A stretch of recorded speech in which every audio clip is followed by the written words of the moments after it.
was just a little thinking. No. You start like What?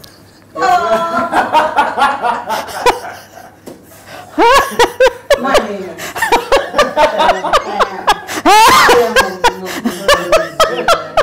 Yes, I am. My name is Carol-Ann Lewis McFarlane, and I was born in Scotland in a small village called Aberfeldy in Perthshire, and my sister and I were taken to New Zealand very young, and so basically we grew up in New Zealand, sounding like New Zealanders, and we were brought up in the Presbyterian Church, going to Sunday school and Girls' Brigade. My family weren't really religious. I suppose going to church every Sunday sounds a bit like that, but when I was about 14 I became a Pentecostal, and that's when I became really religious and like writing Bible verses on the wall of the toilet, and when people would be sitting and it would come into their mind.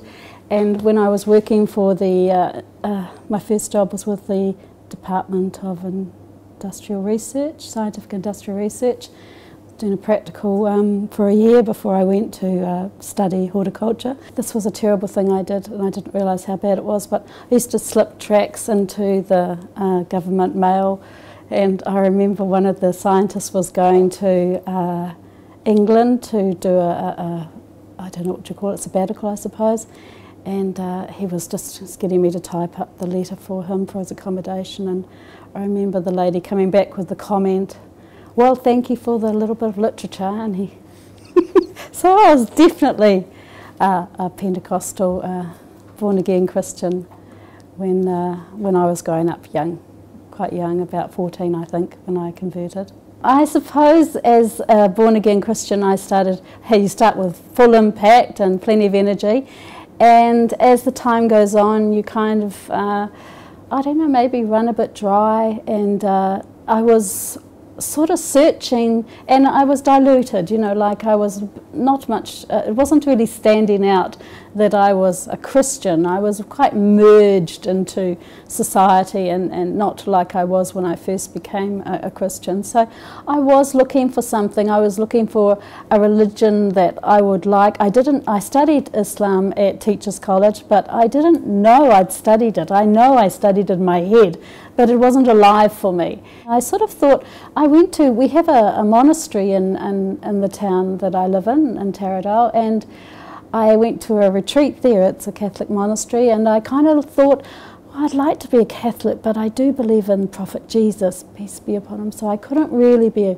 a Catholic, and I couldn't be a Jew because I do believe in Prophet Jesus, so I didn't know there was anything else, and I was so excited when I found out that Islam is just a progression of the great religions, you know, that came to the Jews, came to the Christians, and now it's come to all of the rest of us. I think, first of all, I was seeking it, and I know the other part of my life, which is teaching, I always wanted to go to the Middle East. I wanted to go to the Middle East for a long time. As a Christian, a missionary came from, she'd been to Iran, and I was fascinated by all this separatism of supposedly their religion, that men and women were separate, and I read books about the ladies and what their life was like, and I was fascinated by all of that. But when I came, I went to Australia and tried to get work there, but I couldn't, and I did a course teaching English as a second language, and after a week I could actually put my CV on the internet and got a job in Sharjah. And so this was what I wanted. I was going to be in the Middle East, and I wasn't working and I wasn't getting any work, so boom, I was off. And once I was in a private school in Sharjah, and the people were remarkable. Just in the area itself, I would see men praying in public, and I'm going to start crying. Take a deep breath.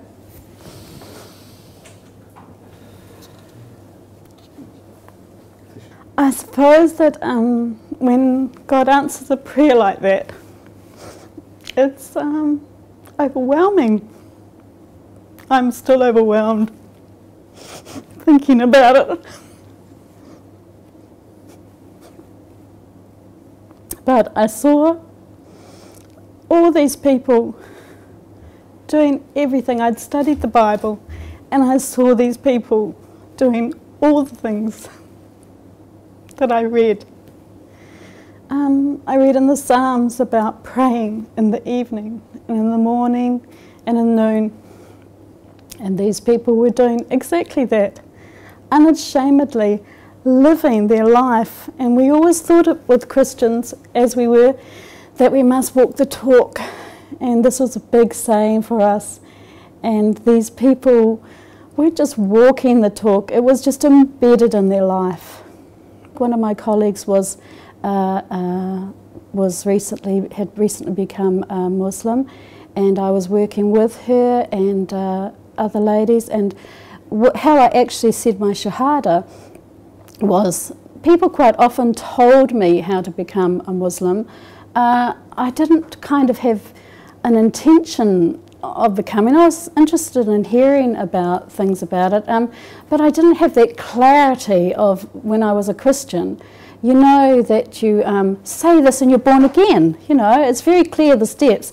And I don't know why it wasn't clear to me for the steps to become a Muslim, because it's pretty much the same. You say a public announcement, your Shahada, and we've got 5 pillars. You know, we've got a nice, easy physical thing that you can use to help you know what holds the faith. You know, the pillars that hold the faith for you and protect you in your faith. So I don't know why I don't know. Well, it was probably just the same as when I was studying it at Teachers College. Really, it's this thing that you have a veil over your understanding, and really, if you want that veil to be lifted, you have to want it to be lifted. This is what happened to me, that I got what I wanted, and I love that I get my dreams come true. I make my dreams. I wanted to go to the Middle East. I didn't know how I'd get there. I came to the Middle East, and what I was searching for was here. It was the home of faith, and I got the faith from the home. As a born-again Christian, we kind of really did have a big thing about relationship with God, and so it's like trying to catch up in a way. When you become a Muslim, you've got to kind of make all those connections in a way of how you grew really, and I suppose. I don't know how these things happen, but every time I need some information, of course I had Zaid House, which was, you know, a very good place for me when I first came to Al Ain to actually study and go through the course there, but also reading the Quran. I mean, it's like food. It protects us, you know, especially for us who don't have family that are Muslims, and we are alone, and a woman alone. And this isn't exactly what Islam wants for women, but this is our life, this is our reality. So we need to understand that all the things that we had in our previous faith, they just come in the sense that we have the path, we have the book, we have a straight path now.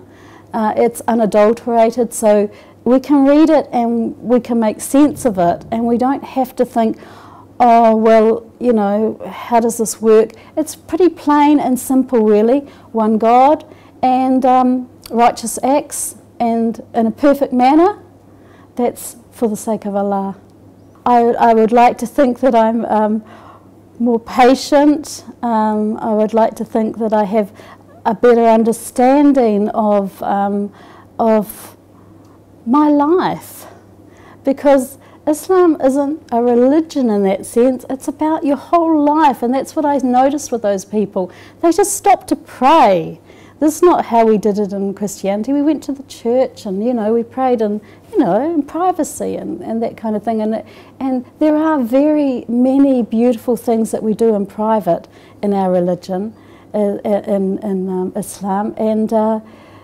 But I love the practical nature of it. I love the fact that we're told how to prepare for prayer. We're told the words to say. We're given these things.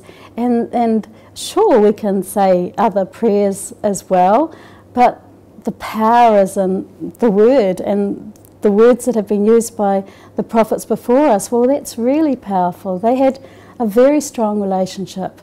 Embracing Islam, from hearing about it, I was immersed in it. I just was probably just waiting for, people would tell me, you say this, and I'd say it. And then someone else would say, you say this. Of course, I don't understand the Arabic language, and these people were saying it to me in Arabic and giving me a bit of a translation, but I don't know if they always did, to be honest. So I would say it here, I would say it there, then I went to the court and I said it. So I was immersed in it. If someone said something to say, I would say it. Why not? My life is how I want it to be. I have a faith, and it's been, it's embracing the Prophet Muhammad. That's the big difference for me, because I embraced the Prophet Jesus. So I had all that information in the pathway, but by embracing Prophet Muhammad, I had the last prophet.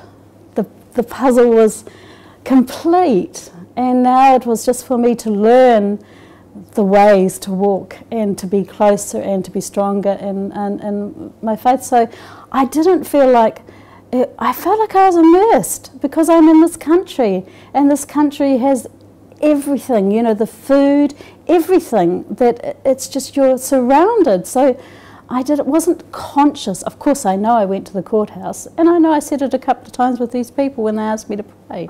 So I felt that, it wasn't like, I wasn't sitting on the fence.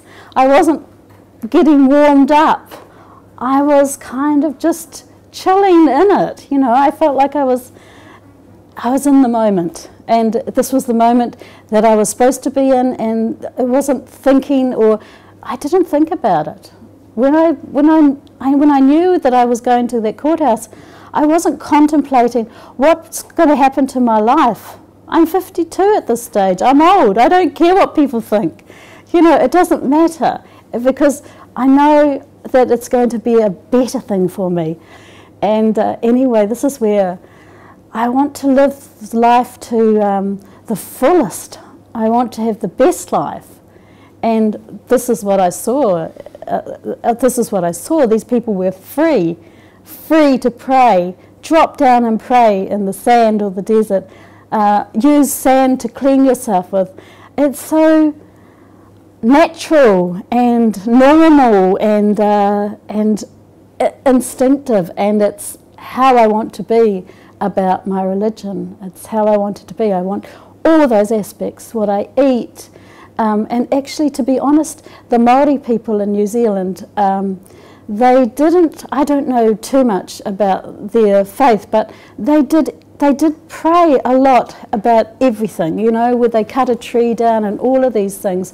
So it's kind of like, and we grew up knowing a bit about the culture of our country, and so to have a religion that takes in all the aspects of your life, it's marvellous.